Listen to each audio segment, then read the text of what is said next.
եք նայում։ Մուլտիկ եք։ Ես առաջինը դասավա, օրտա խաղում եմ, հետո նոր ասում եմ նրան։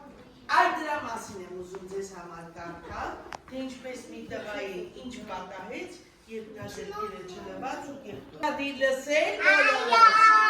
երբ մրցեցինք։ Ես իմացի այդ, ախր դուք ինն եք, իսկ մենք,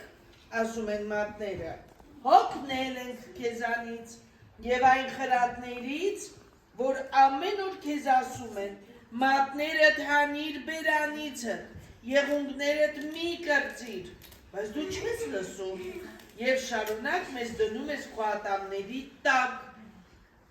դու մեզ չես խղճում, մենք այլևս չենք ուզում այդպես ապրել, եթե դու շարունակես մեզ դնել քո բերանը, մենք երբեք չենք վերադառնա։ Այսպես են ասում մատները տղային,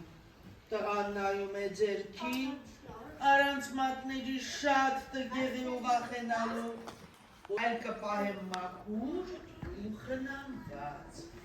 Մատներն ուրախանում են, չէ որ նրանք է տղային էին սիրում։ Դիր է դառնում նաև իր խաղալիքների ու հագուստների նկատմամբ։ Դասավորում է մշտապես դրանք իրենց տեղերում։ Տղան դառնում է շատ ուշադիր ամեն ինչի նկատմամբ, որպեսզի այլևս երբեք ոչինչ չփախչի իրենից։ Դուք հասկացաք եկյալը։ Այո։ Ինչ հասկացաք։ Ձեր վերանը մոնակ մատերը չկցենք վերան։ Այո, որովհետև մատերի վրա ինչեր կան։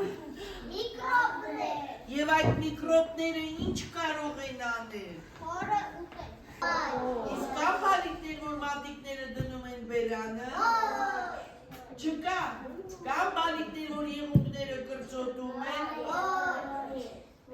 Ուրեմն լսեցիք հեքիաթը, որ չի կարելի։